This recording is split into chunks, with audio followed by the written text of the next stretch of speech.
Okay, in this video, I'm going to show you how to make a preset in Lightroom and in Photoshop. Presets are awesome. They can save you a lot of time in editing because what a preset is it will edit a photo for you based on a certain style or look that's in the preset. Presets can do all kinds of things. You can even buy packs of presets, you can download them for free, you can share them if you want, and because time is money, that's why presets are such a big deal. I'm okay with using presets as long as you know what they're actually doing, and if you don't like how the preset makes a certain photo look, you should know how to go in and fix it or change it yourself. So, to make a preset, let's edit a photo in the Develop module. I'm going to make some simple changes here. Contrast, color, make it black and white, add some vignette,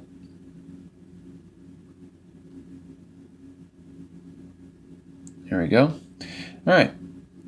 So to make it into a preset, all you need to do is go over here on the left to your presets panel, hit the plus sign, let's name it, black and white, custom, and we're going to make sure that it's going into the user presets folder and make sure all of the boxes are checked. That means whenever I apply this preset to a photo, all the changes that I made over here and all those different panels are going to be applied to this new photos all together at once.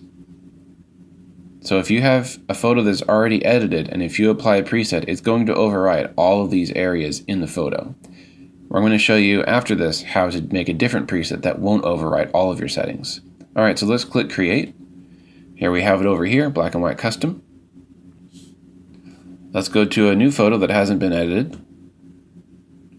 Now if I hold my mouse over any of these presets, it's going to give me a little preview on the top left, showing me what that preset does.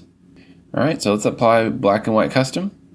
One click and it's done. All the changes that I did earlier are instantly applied across the board to every single panel on this photo.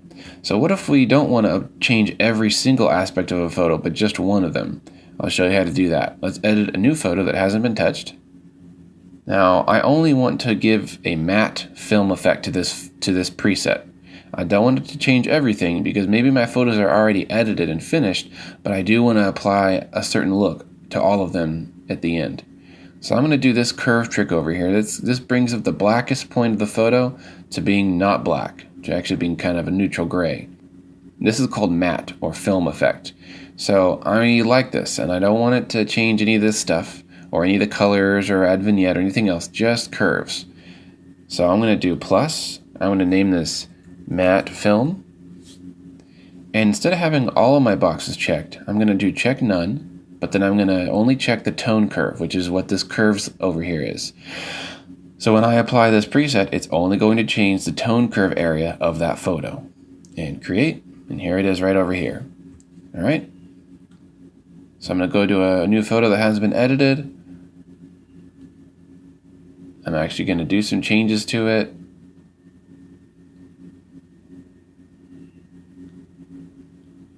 So if I click on matte film, voila, it doesn't look the greatest, but you get the idea. It only added the changes to this panel. All the other ones were untouched because they were not checked when I made the preset. Awesome. Very useful trick for making specific looks that only target certain areas of your photo. Now if you want to apply a preset to more than one photo at once, that's very easy in Lightroom. That's what I love about Lightroom is the batch editing. So you can hold Shift to select a series of photos, or you can use Control to select individual photos together. Once you've done that, hit D for Develop. You need to make sure that your Synchronize is turned on. That's in the bottom right down here. A little switch needs to be up. It's called Synchronize Setting Changes to other selected photos. So if it's up, any changes I make here will instantly be updated or synchronized to the other photos. If it's down, I'll only be editing one photo without changing the others. So I want it up for this. I'm going to apply matte film. That looks pretty cool. Now if I go using my arrows to the next photos in my selection, they're all changed. They don't look great because, again, a preset can only do so much, and you'll need to individually tweak each photo. But you can see this preset was applied to all the photos in my selection. And now if you give it a second in the library view, it will update the little previews and you'll actually see the changes made. Alright, so that's it for Lightroom. Let's go to Photoshop. Alright, I've got two images open in Photoshop. We're going to make what's called an action, which is essentially a preset, but in Photoshop. So when you make an action, it will begin recording every single step you do. And then that action will contain those steps, and when you apply the action to another photo, it will do the same things to that new photo. So to get to your actions, let's go to Window and Actions. All right, so let's make a new action down here, hitting the little New Page button, New Action, and I'm going to name it Black and White. It's just the easiest, just for this example. Now it's got record going right here. You see the red circle? That means it's recording whatever you do, any kind of adjustments you do, any kind of filters, selections, even painting, stuff like that, cropping. All of that will be saved into this new action, and you'll see that begin to populate below inside this action of what you're doing. So I'm going to go up here to Layer. I'm going to go up to Image, Adjustments, Black and White. All right, I'm going to do a little black and white stuff here.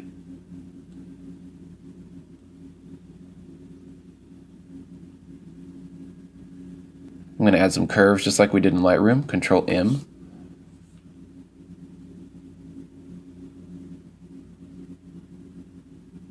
Dragging that black point up to give that old filmy effect. Looks very nice. Okay, so look at this. It shows that I did a black and white, and then I did a curves adjustment. So let's say we're done with all the edits that I want to do for this action. I'm just going to hit stop, and now we're done. So we have our new action. We can apply this to any image or multiple images at once, whenever we want. And if you close Photoshop, this action will stay here, and you can use it repeatedly in the future. All right, so I've got a new image open here. Now all you need to do to use this action is select it and hit the play button. Boom, there we go. It did those 2 steps and it's done. All right, so that's how you do an individual action on photo. Let's look at how to do large amounts of photos at once. All right, so I've got a dummy folder here with just 5 images in it, and I'm going to apply this preset to all 5 of these images. Let's go back to Photoshop, go to File, Scripts, Image Processor. All right, so step 1, select the images to process. You can use any images that are open in Photoshop in the background, like I had earlier, or you can select a folder, which is what I'm going to do. Okay, I've selected my copy or my dummy folder for this video. There we go, Edit-Copy. Step 2, select location to save processed images. I'm going to save them to the same location, which is Edit-Copy. Step 3, what file type do you want? I'm going to do JPEG. So I've discovered that when you check JPEG, it's actually going to make a subfolder called JPEG, and that's where your edited images will go. It's not going to overwrite the original images. All right, lastly, I'm going to check Run Action. Select your folder of actions and which action you want to do. I'm going to do black and white, the one I just made. Got my copyright information there, ICC profile, don't worry about that, just leave it checked. Now when I hit run, it's going to open up each image, do the action, save it, and close it. And it's going to do it repeatedly for all 5 images in that folder. Alright, so it's done. So when I go back to my folder, look, we got a new folder, subfolder called JPEG, and all 5 images are now black and white and have curves applied to them. So this is where Lightroom is actually stronger than Photoshop in the area of batch editing. That means editing large amounts of photos instantly or at once. Photoshop, as you can see, you can do it. You have to make an action.